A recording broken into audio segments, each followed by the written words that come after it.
नमस्कार दोस्तों, स्वागत अमन न्यूज सिरसा के डिजिटल प्लेटफॉर्म पर। इस वक्त हम मौजूद हैं ब्रह्मा कुमारी आश्रम हिसार रोड पर और आज रक्षाबंधन के पर्व पर यहाँ पर हर साल की तरह बड़ा अच्छा जो प्रोग्राम है वो ब्रह्मा कुमारी आश्रम की तरफ से किया जाता है। बहन जी हमारे साथ हैं जो हर साल रक्षाबंधन पर मीडिया कर्मियों को यहाँ पर बुलाकर जो प्यार है वो हमेशा देती हैं। आज हमारे साथ वो बातचीत के लिए मौजूद हैं, उनसे बातचीत करेंगे और जानेंगे कि रक्षाबंधन के त्यौहार को वो किस तरह मनाती हैं। आइए बातचीत करते हैं। नमस्कार। ओम शांति। ओम शांति। क्या कहना चाहेंगी, आज रक्षाबंधन का जो त्यौहार है मनाया? रक्षाबंधन का त्यौहार भारत देश का एक बहुत पवित्र त्यौहार है जो कि भाई बहन के पवित्र प्रेम का प्रतीक है। बहन बहुत प्यार से भाई को रक्षा सूत्र बांधती है और भाई भी बदले में संकल्प करता है बहन के साथ एक बहुत अच्छा रिश्ता निभाने की। इसी कड़ी में जुड़ता है भगवान का प्रेम। भगवान भी आकर के हमें रक्षा सूत्र देते हैं और कहते हैं कि बच्चे तुम्हें अपने मन वचन कर्म को पवित्र रखना है, क्योंकि ये पवित्र प्रेम का त्यौहार है। इसलिए ये राखी है जो ब्रह्मा कुमारी की ओर से बांधी जाती है। ये माउंट आबू से ही आती है, किसी मार्केट में नहीं मिलती है। और इसको चार्ज करके प्रभु प्यार भर के, बहनों का प्यार भर के सब भाइयों को बांधी जाती है। और ये कामना की जाती है कि हमारे सारे भाई बहनें सदा ही सुरक्षित रहें, खुश रहें, आनंद में रहें, उनको कोई कष्ट ना हो, कोई बीमारी ना हो। इससे आपसी भाईचारे की भावना भी बढ़ती है। और जब हम भगवान की आज्ञा पर चलते हैं तो हमारी रक्षा ज़रूर होती है। ये एक ऐसा बंधन है जो हमारी रक्षा करता है और हमें सांसारिक बंधन, जो खराब बंधन है, उनसे मुक्त कर देता है और अच्छे प्रभु प्यार के और आपसी प्यार के बंधन में बांध देता है। और इस राखी के ऊपर भगवान का सिंबल बना हुआ है जो हमें भगवान की याद दिलाता है। और मस्तिष्क पर तिलक माना, यहाँ पर हमारी आत्मा निवास करती है, उसका यादगार ये तिलक दिया जाता है। और मुख मीठा माना, हमें हमेशा इस मुख से मीठी वाणी बोलनी है, मीठे संबंध रखने हैं, मीठा स्वभाव रखना है।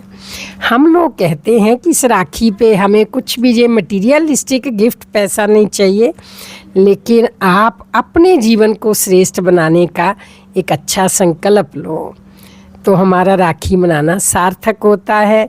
और सबके लिए मैं ये संदेश देना चाहती हूँ कि इस बार जब हर बहन अपने भाई को राखी बांधे और भाई अपनी बहन से बंधवाए तो दोनों बहन भाई एक दूसरे से ये संकल्प ज़रूर लें कि विश्व की हर नारी को मैं बहन की दृष्टि से देखूंगा और विश्व के हर लड़के को मैं भाई की दृष्टि से देखूंगी। तो हमारे समाज से सारी बुराइयां ख़त्म होके ये फिर स्वर्णिम समाज बन जाएगा, सतयुगी दुनिया बन जाएगी। जो भारत के लिए गायन है कि भारत सोने की चिड़िया था, यहाँ दूध घी की नदियाँ बहती थी और भारत स्वर्ग कहलाता था। जो चीज़ भारत में थी उसको हमें रीएस्टैब्लिश करना है। कोई बड़ी बात नहीं है, लेकिन थोड़ी सी अटेंशन की, अवेयरनेस की ज़रूरत है। तो मैं कामना करती हूँ कि बहुत जल्दी ही मेरा भारत देश फिर से उस स्वर्णिम भारत में बदल जाएगा, ऐसी सुंदर राखी मनाने से। आप सबको राखी की बहुत बहुत बधाई। ओम शांति। बहन जी, मैं सवाल में जानना चाहूँगा कि आजकल का जो युवा है वो ज़्यादातर मौज मस्तियों में, अध्यात्म की तरफ नहीं है, उनके लिए कुछ कहना चाहेंगी, किस रास्ते में वो पहुँचे? देखो, मौज मस्ती दो प्रकार की होती है। गलत मौज मस्ती नहीं करनी चाहिए, अच्छी मौज मस्ती तो आज हम सब भाई बहनों ने मीडिया भाइयों के साथ भी खूब आपस में हंसे हैं, बहले हैं, आपस में ज्ञान की बातें की हैं। तो एक हेल्दी डिस्कशन, एक अच्छी डिस्कशन जिससे उनको भी फ़ायदा हो, समाज को भी फ़ायदा हो, थोड़ा सा युवा पीढ़ी को भी सही रास्ते पर आने की ज़रूरत है। ब्रह्मा कुमारीज़ के भी युवाओं के लिए बहुत कार्यक्रम चलते रहते हैं। हम उनको इनवाइट भी करते हैं और मोटिवेट भी करते हैं कि आप अपनी एनर्जी को कंस्ट्रक्शन के कार्य में लगाएं, चाहे वो फैमिली की बात है, चाहे वो देश की बात है, चाहे वो विश्व की बात है। कोई भी कार्य ऐसा ना करें जो डिस्ट्रक्शन की तरफ इशारा करे। तो इसलिए अगर वो भी थोड़े आध्यात्मिक हो जाए, आज की युवा पीढ़ी थोड़ा भगवान को याद करे और वैल्यूज़ को धारण करे, तो युवा तो बहुत बड़ा धन है हमारे देश का। तो जब वो सही दिशा पे आ जाए तो देश को आगे बढ़ने से कोई रोक नहीं सकता, क्योंकि विदेशी शक्तियों ने किसी समय ये भी कहा कि भारत देश को अगर हराना है तो उसके युवाओं को नशों में डाल दो। तो इसलिए युवा पीढ़ी को नशों से मुक्त रह करके, बुराइयों से मुक्त रह करके अपने टारगेट पर फोकस करना चाहिए, अपने जीवन को आगे बढ़ाना चाहिए, और कभी हमें सेवा का मौका दे तो बहुत अच्छी बात है। बहुत शुक्रिया। ये थे हमारे साथ ब्रह्मा कुमारी आश्रम से बहन जी, जिन्होंने बताया कि किस प्रकार जो युवा है वो नशों को छोड़कर अध्यात्म की तरफ आ सकता है। तो आप लोग जानकारी को ज़्यादा से ज़्यादा शेयर जरूर कीजिएगा ताकि तमाम जानकारी जो है वो दोस्तों तक पहुँचे। बहुत बहुत शुक्रिया, धन्यवाद। कई दिनों से शुरू हो चुका है। हमारे आदरणीय बिंदु दीदी जी हमारे बीच में उपस्थित हैं।